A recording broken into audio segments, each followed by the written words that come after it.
Sebagai wujud nyata komitmen memberantas korupsi, Garda Tipikor Indonesia hadir di Bali sebagai wujud salah satu wujud pengabdian bela negara.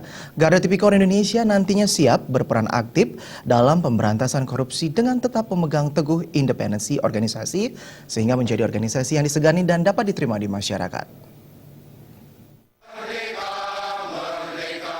Deklarasi sekaligus pengukuhan pengurus DPD Garda Tipikor Indonesia Provinsi Bali juga dirangkai dengan pengukuhan 5 pengurus DPC di Bali, yakni DPC Kabupaten Badung, Tabanan, Buleleng, Gianyar, dan Klungkung.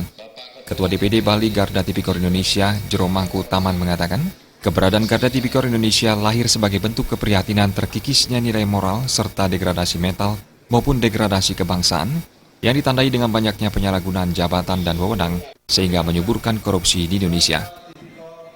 Garda Tipikor Indonesia sesuai dengan namanya adalah gerakan terdepan tindak pidana korupsi. Kita melihat apa yang telah terjadi di negeri ini, banyak terjadi kemunduran, terutama pengikisan nilai kebangsaan. Oleh karena itu, kami sebagai masyarakat bersama-sama membentuk sebuah organisasi yang berpusat di Jakarta untuk bisa mengabdikan diri kami sebagai bela negara. Dan tentunya bela negara itu yang saat ini bukanlah bela negara yang seperti disampaikan oleh tadi dari Kemenham. Bela negara bisa kita lakukan dengan bagaimana cara-cara mengangkat martabat serta derajat daripada bangsa Indonesia, khususnya Keramu Bali. Dalam melaksanakan tugasnya, DPD Garda Tipikor Indonesia Provinsi Bali berupaya mewujudkan budaya anti korupsi dengan mengupayakan langkah preventif, kontrol dan pelaporan, serta advokasi. Garda Tipikor Indonesia Provinsi Bali juga berupaya eksis dalam menindaklanjuti segala informasi maupun mengidentifikasi kebenaran laporan korupsi untuk selanjutnya diserahkan kepada penegak hukum.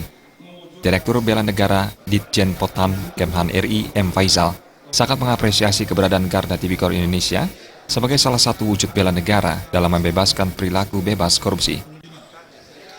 Kepada para pengurus GTI yang ada di Bali ini yang begitu semangat untuk sama-sama membangun dan menyelamatkan bangsa dari berbagai macam ancaman.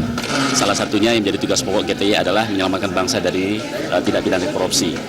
Nah, sebenarnya Kementerian Pertahanan itu sudah melaksanakan kerjasama dengan GTI, yaitu ada MOU beberapa bulan yang lalu, karena Kementerian Pertahanan melihat apa yang dilakukan oleh GTI ini dalam tugasnya, yaitu mengawal bangsa ini adalah bagian dari kegiatan bela negara.